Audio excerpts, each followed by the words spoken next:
In a dying winter city on the outskirts of Detroit, a homeless man named Jack Turner spent his last $20 on a crumbling house no one wanted. By his side was Rex, a loyal German shepherd who had followed him through every cold night and empty street. Jack thought he was buying a roof to survive one more storm, but what he found inside was something far more powerful: a forgotten promise, buried seeds, and a miracle waiting to wake. This heartfelt story of how one broken man and his dog turned despair into a place called The Haven will remind you that faith can bloom even in the coldest soil. Before we begin, tell us, where in the world are you watching from? Chapter 1. The Man and the Dog in the Frozen City. The evening sky bled into shades of iron and violet, and the wind howled like a wounded thing between the skeletons of abandoned skyscrapers. The city was dying, or maybe it had already died, and only the cold had stayed to bury it. Jack Turner trudged through the half-frozen street, his boots cracked and thin, his breath rising in small clouds that vanished before they could mean anything. He was a man in his late 40s, though his beard, gray and wild, made him look older. The sharp lines on his face weren't from age, but from time spent fighting invisible wars, unpaid bills, lost jobs, and the slow, cruel erosion of hope. His hands, once strong and calloused from years at the steel mill, now trembled slightly from hunger and cold. There was a heaviness in his shoulders, the kind of weight that doesn't come from carrying bags, but from carrying memories. Beside him trotted Rex, a 6-year-old German shepherd with fur matted by rain and snow, ribs faintly visible beneath the coat. His ears were always half-raised, alert, protective. Even now, his amber eyes scanned every alley like a soldier guarding a friend. Rex wasn't just a dog. He was the last witness to Jack's humanity. Once trained as a service dog for a veteran who had passed away, Rex had been handed from home to home until he landed, unwanted, in a shelter. Jack had found him there, or perhaps the other way around, and they had been together ever since. Two souls no one else wanted. The streetlights flickered uncertainly, as if the city itself was trying to remember what light felt like. Trash tumbled down the sidewalks, clattering like dry bones. The only sounds were the squeal of Jack's rusty shopping cart and the soft tap of Rex's paws against the pavement. Jack's thoughts wandered to the life he'd left behind: a wife who couldn't stand the weight of poverty, a daughter he hadn't seen in 3 years, a small house with blue shutters that the bank now owned. He tried not to think of their faces. Regret, he'd learned, was colder than winter wind. They passed a row of boarded windows, each spray painted with words like "condemned" and "keep out." Somewhere behind one of them, a radio murmured faintly, an old country song about love and loss. It sounded almost like mockery. Jack pushed his cart faster, trying to outwalk the music, but his legs were tired, his stomach empty. He hadn't eaten since yesterday, just shared a crust of stale bread with Rex. When they reached the end of the block, Jack stopped. Ahead, the road curved into darkness where the streetlights no longer worked. The last house on the right leaned crooked, its roof sagging like tired shoulders. The yard was a graveyard of broken bottles and snow-soaked newspapers. Yet something about it caught the dying sunlight, a single pane of glass still unbroken, reflecting the world in a distorted shimmer. And there, nailed to the fence, was a sign. "For sale, 15 as is." Jack stared. The cardboard was warped and half torn, letters drawn in black marker that had bled into the rain. At first, he laughed, a dry, humorless sound. $15, he muttered. "Hell, you can't even get a meal for that anymore." Rex tilted his head, ears twitching. He barked once, short and low, like agreement. "Yeah, I know," Jack said. "Probably full of rats, maybe ghosts too." He ran a hand through his unkempt hair, dark brown streaked with gray, dirty but still thick.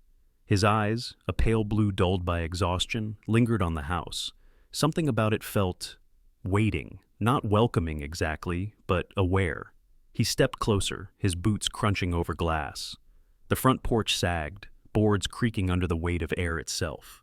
On the railing hung a strip of red fabric, faded but still there, fluttering weakly in the wind. A child's mitten, maybe, or something else left behind.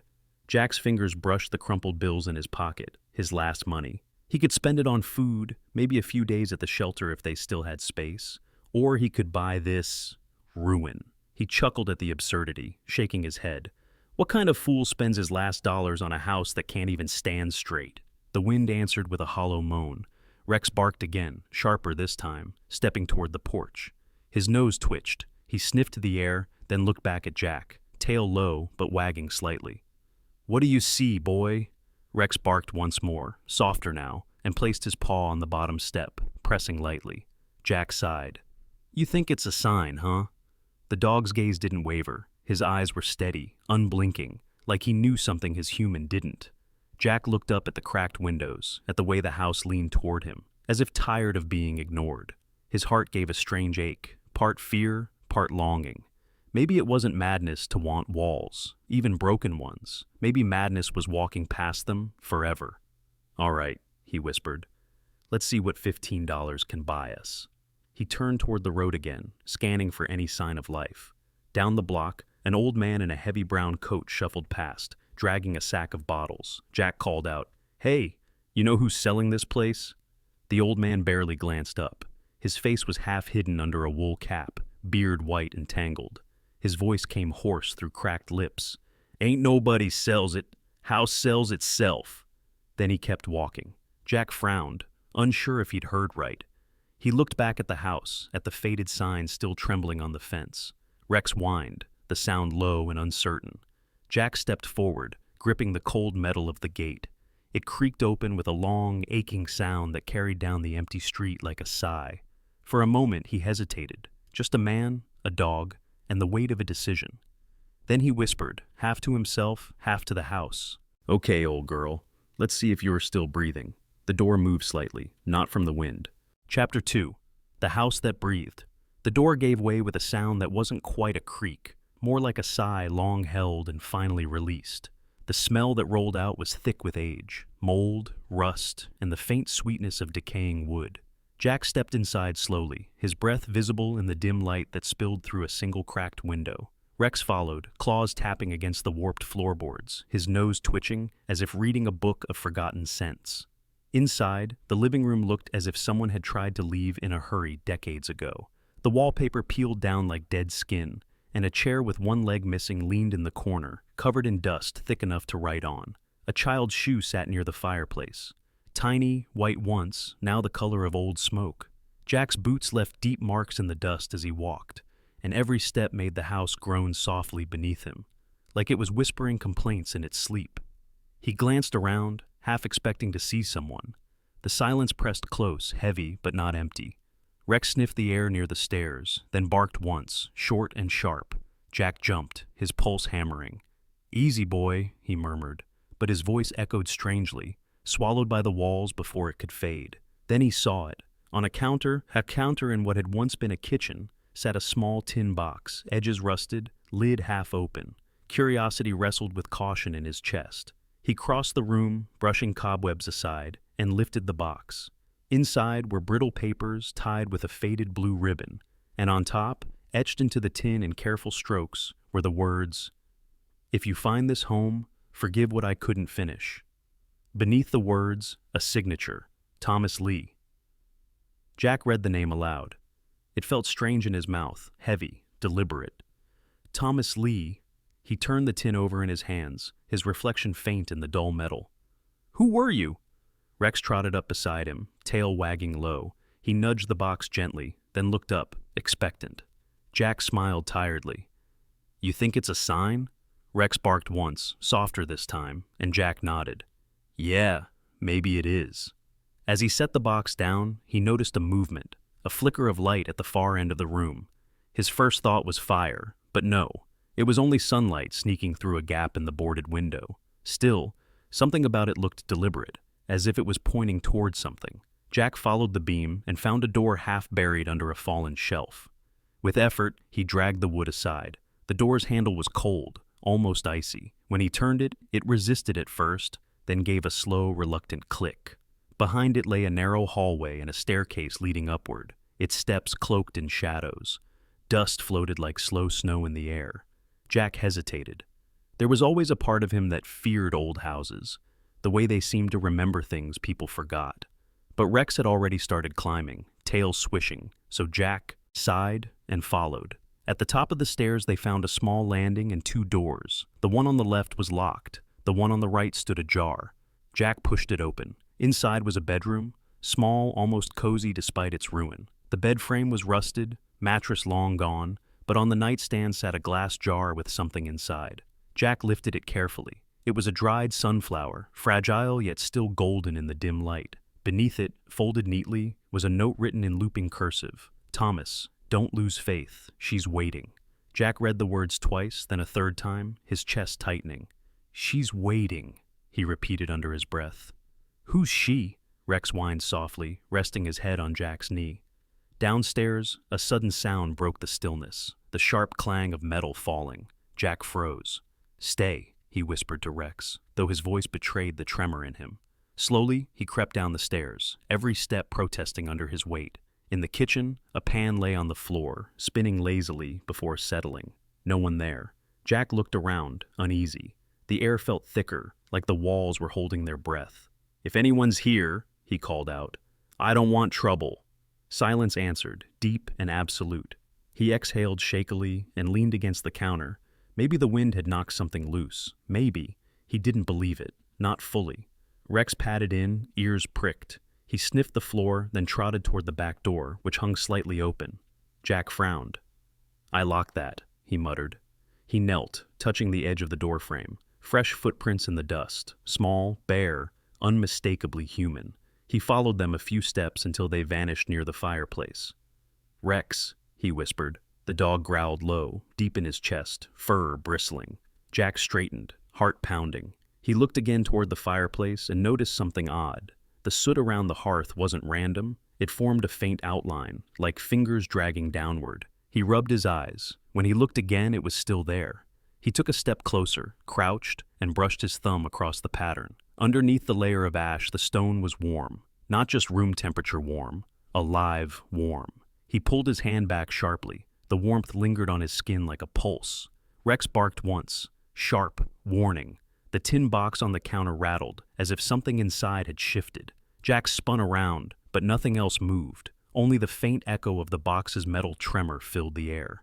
He glanced down at Rex. The dog's eyes were locked on the box, body tense, ears forward. Jack swallowed hard. You feel it too, don't you? Rex gave a low whine, tail tucked slightly, then sat, refusing to look away.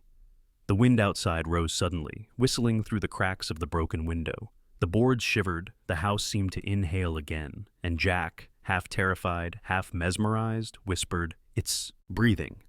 And then, somewhere deep within the walls, something answered. Chapter 3. Seeds in the Snow. Morning came slow and pale, the kind of light that didn't warm so much as it revealed. A thin frost had crept through the cracks in the window, painting ghostly veins across the glass. Jack woke with his back aching, and breath fogging in the air. He had fallen asleep against the wall, Rex curled tightly against his legs, the dog's steady breathing the only thing that had kept the silence from turning unbearable. For a moment, Jack couldn't tell if the sound in the walls from last night had been a dream or memory, or if the house had truly spoken. He rubbed his eyes, stood, and pushed open the front door. Outside, the city looked frozen mid-breath. Snow blanketed everything, softening the ruins, giving them a strange grace. The house, even with its broken windows and slanted porch, looked less like a corpse and more like something merely sleeping. Rex bounded past him into the yard, leaving paw prints in the thin layer of white. Jack's stomach growled, reminding him that he hadn't eaten in nearly 2 days. He checked his pockets, found nothing but the cold echo of empty space. He sighed. Guess we're fasting again, huh? Rex tilted his head, tail wagging once, as if to say, I've done worse. They started cleaning. Jack gathered the rotted planks that had fallen from the porch, stacking them near the fence. Each board groaned when lifted, as though protesting the touch. The rhythm of work began to warm him, dulling the hunger. Rex, ever curious, kept sniffing around the edges of the yard, occasionally barking at snowdrifts that moved with the wind. After an hour or so, Jack heard the dog's bark change, lower, more focused. He turned to see Rex pawing at a patch of ground near the corner of the porch, where the snow had melted into muddy earth. What did you find this time? Jack muttered, walking over. Rex stepped back, tail still wagging, but cautious. Something metallic glinted beneath the soil. Jack knelt and began to dig with his bare hands, the cold biting his skin. The dirt gave way to the corner of a small box, wood, iron-bound, its hinges red with rust. He lifted it carefully, wiping away the grime. The lock had long rotted. When he opened it, the smell of earth and old time escaped, heavy but not unpleasant. Inside were three things: a small glass jar filled with dried seeds, a folded note, and a silver locket dulled by years. Jack picked up the note first. The handwriting was neat, almost tender. Plant them. A place only dies when you stop believing it can live again. He stared at the words, reading them again and again. Plant them, he whispered. His eyes shifted to the seeds, tiny, wrinkled, asleep. He could almost feel the pulse of life still hiding in them. Rex sniffed the jar, sneezed, then looked up at Jack as if asking, "Now what?" Jack chuckled softly. "I guess we plant hope, buddy." He glanced around the yard, then pointed toward a patch of ground near the porch. "Right there. Let's see if the earth remembers kindness." They worked together. Jack used a stick to break through the frozen soil, while Rex dug clumsily beside him, sending bits of dirt flying. The work was slow but oddly soothing. The sky darkened slightly as clouds drifted over the sun, and flakes of snow began to fall again, light, hesitant. Jack poured the seeds into his palm. They looked fragile, like they might crumble with a breath. "Here's to second chances," he murmured, scattering them into the earth. He covered them gently, pressing the soil down with his rough hands. Rex barked once, short, affirming. The sound echoed through the still yard, bouncing off the empty houses like a promise. When they were done, Jack sat back on his heels, watching the snow begin to cover the freshly turned dirt. "Think anything will grow in this mess?" he asked. Rex wagged his tail, leaned his head against Jack's shoulder, and that was answer enough. As the afternoon crept in, a figure appeared at the end of the street, a woman wrapped in a thick gray coat, her scarf pulled high over her face. She walked slowly, each step cautious on the ice. When she drew closer, Jack noticed her eyes, sharp green, tired but alert. She stopped at the fence, gloved hands gripping the cold metal. "Didn't think anyone lived here," she said, voice rough with cold. Jack stood, brushing off his knees. "Didn't think anyone cared," he replied. The woman chuckled softly, though it sounded more like disbelief than humor. "Name's Sarah Moore," she said. "Used to live 2 streets over, before they shut it all down." She was in her 30s, maybe younger, though the exhaustion around her eyes made her look older. Her dark auburn hair escaped her hat in unruly strands, and her cheeks were raw from the wind. Jack nodded. "Jack Turner, this here's Rex." The dog sniffed the air, then gave a single approving bark. Sarah smiled faintly. "Friendly," she said. "That's rare these days." "Yeah, he's better company than most people," Jack answered. Sarah's gaze drifted to the porch, then to the patch of fresh soil. "You planting something?" "Trying," Jack said. "Found some seeds in an old box. Figured maybe they deserve a chance." She tilted her head, studying him. "In this cold? They won't grow." Jack shrugged. "Maybe not, but maybe they just need someone to believe they can." For a moment, she said nothing. Then she reached into her coat pocket and pulled out a small flask, handing it over. "To warm your hands," she said. "Don't waste it." Jack took it, nodded in gratitude, and watched as she turned and walked away, her figure fading into the gray haze of snow. Rex sat beside him, watching her go. "Guess not everyone's gone yet," Jack murmured. The wind rose, scattering snow across the yard. A faint creak came from the porch behind him. The old floorboards, shifting again, but this time it didn't sound like settling wood. It sounded almost like footsteps. He froze, turning slowly toward the sound. The door, which he swore he had closed, now stood half open. Inside, somewhere deep in the dimness, came a soft, rhythmic sound. Tap, tap, tap, like something counting the seconds of their belief. Chapter 4. The House That Loved. Back, snow had fallen again overnight, thin and silent, like the world was trying to start over without anyone noticing. The morning light slipped through the satched window, catching dust that drifted lazily through the air. Jack stirred awake on the living room floor, wrapped in an old blanket he'd found in a closet. Rex was already up, sitting by the door, ears pricked. The dog had taken to standing guard every night, as if he understood the house wasn't entirely empty, that something unseen kept moving just beyond the edge of sound. Jack rose stiffly, bones cracking like old wood. He stretched, then rubbed his hands together to coax warmth back into them. The fire in the old stove had died hours ago, leaving only the faint smell of ash and rust. You and me again, huh? He muttered to Rex. The dog wagged his tail once in reply. Outside, the city remained a graveyard of concrete and silence. But here, on this lonely corner of forgotten America, something had shifted. The air no longer felt so heavy. When Jack opened the door to fetch water from the half-frozen pipe, he froze. Tiny shoots of green, fragile, and defiant, had pushed their way through the snow by the porch. The seeds he had planted days ago, Thomas Lee's seeds, were alive. For a long time, Jack didn't move. He just stared at them, a strange pressure building in his chest. "Well, I'll be damned," he whispered. Rex sniffed one of the sprouts and sneezed, wagging his tail. "Yeah, boy," Jack said, smiling faintly. "Guess Hope doesn't care about frost."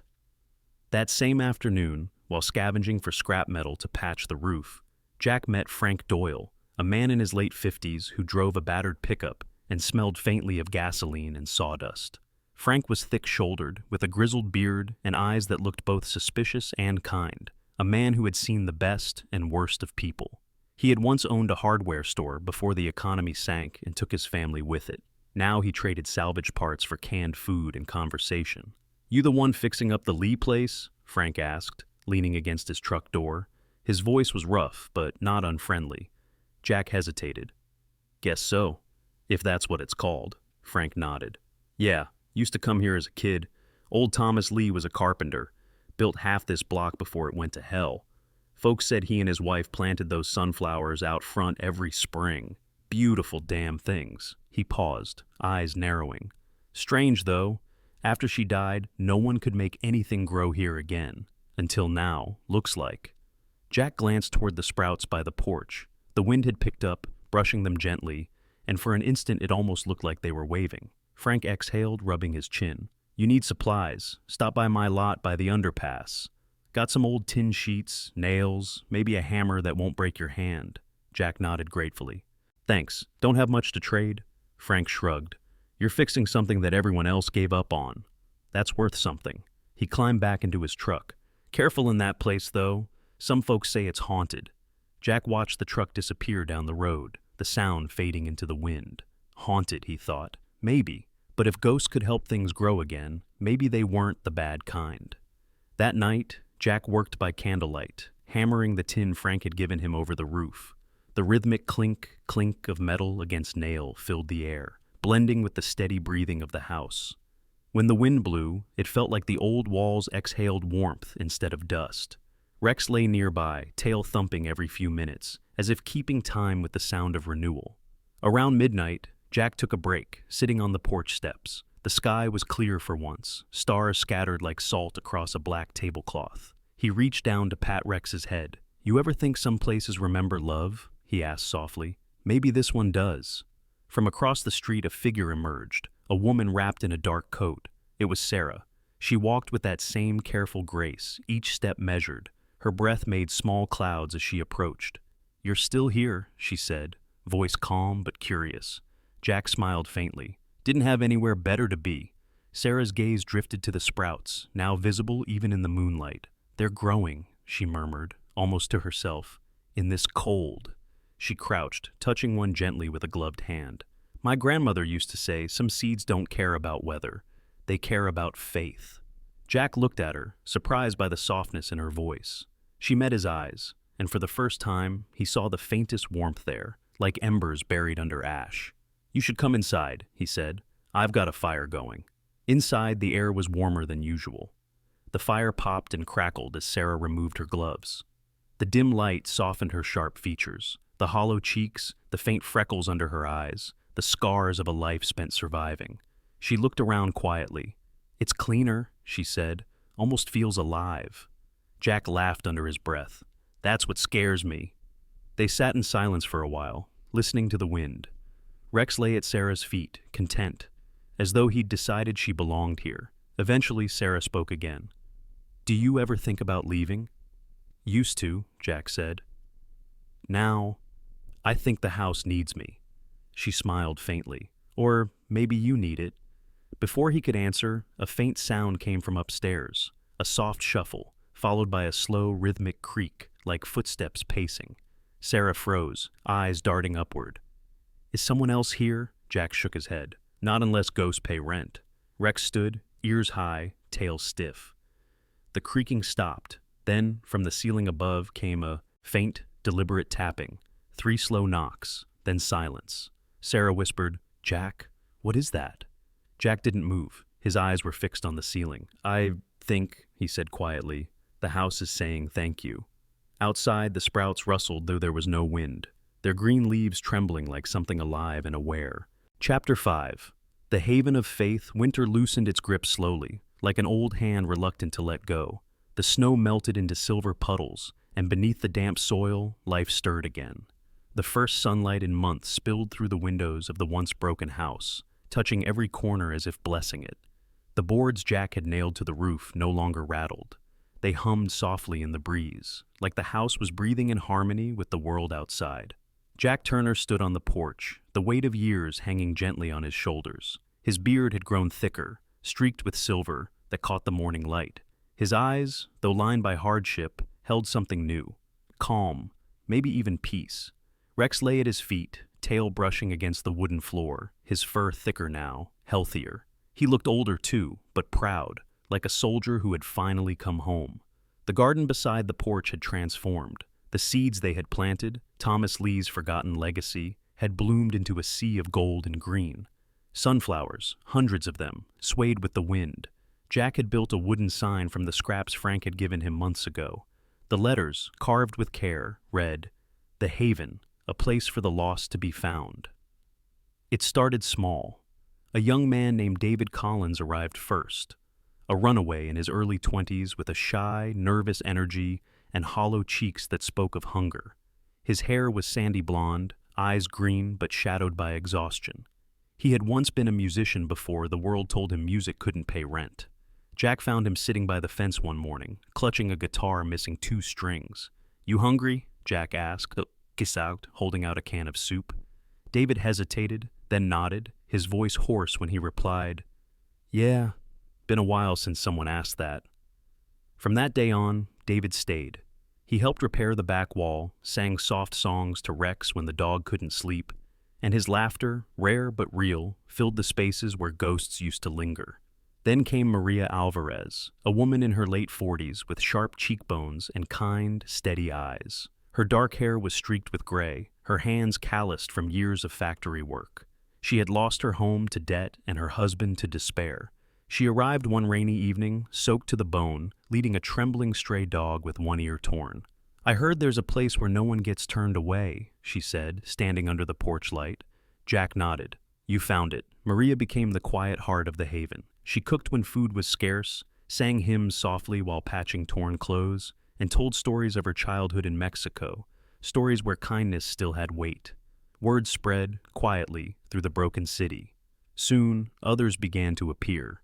Drifters, wanderers, the forgotten and the wounded. Some stayed for a night, some for months. Sarah returned often, bringing blankets and canned goods, sometimes staying to help fix windows or repaint a wall. The house, once empty, began to echo with footsteps and voices, with laughter and tears. Jack never asked for money. He asked only that each person who stayed leave behind something of themselves. A word, a memory, a gesture of faith.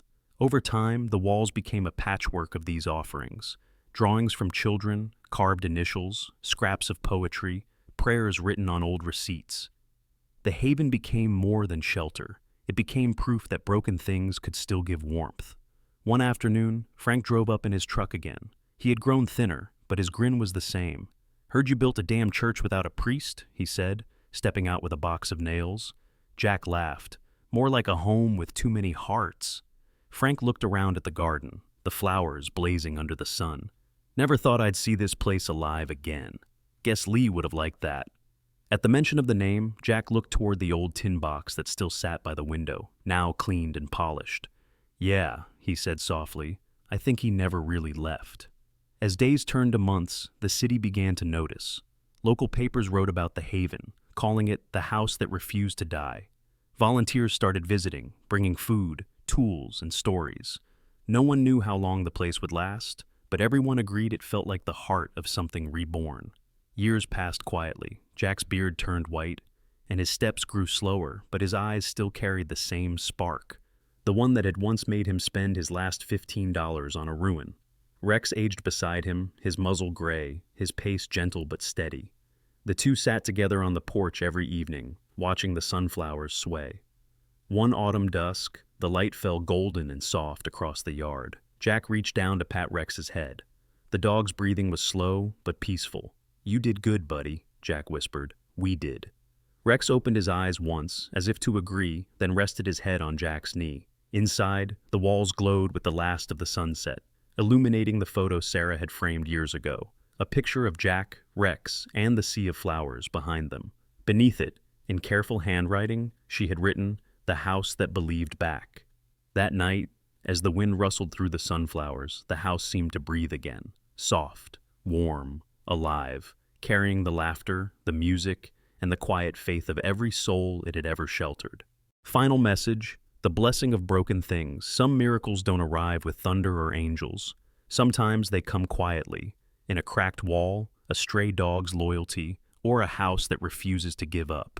Jack Turner never found gold, nor fame, nor a way back to who he used to be, but he found something far greater: grace. The kind that doesn't descend from the sky, but grows in the dirt of our daily struggle. When he planted those tiny seeds beneath the snow, he wasn't just sowing flowers, he was planting faith. And maybe that's what God asks of us, even in our coldest seasons, to keep believing that something good can still grow. Because faith isn't about what we see, it's about what we dare to nurture, even when the world looks dead around us. If you've ever felt lost like Jack, if you've ever stood in the ruins of something you loved and wondered if it could be rebuilt, remember this: God still works through small hands, through yours, through mine, through every act of kindness, every moment we choose to believe rather than give up. The real miracle is not that the house was fixed, it's that the hearts inside it learned to hope again. So tonight, as you finish this story, take a moment, whisper a prayer, not for riches, but for the strength to keep building when it's hardest to believe. Pray for the forgotten, the wanderers, the ones sleeping under bridges or behind broken doors. May God watch over them, just as he watched over Jack and Rex. And if this story touched your heart, share it. Let someone else know that miracles still live in quiet places. Comment your prayer below. Maybe your words will be the seed someone else needs to bloom again. And don't forget to subscribe, so together we can keep telling stories of hope, faith, and the small miracles God still hides in our everyday lives. May the Lord bless you and keep you. May he make his face shine upon you and give you peace. Share this story to spread faith. Comment your prayer or blessing for those who need hope tonight. Subscribe to receive more stories where broken things become beautiful again, through love, faith, and the quiet hands of God.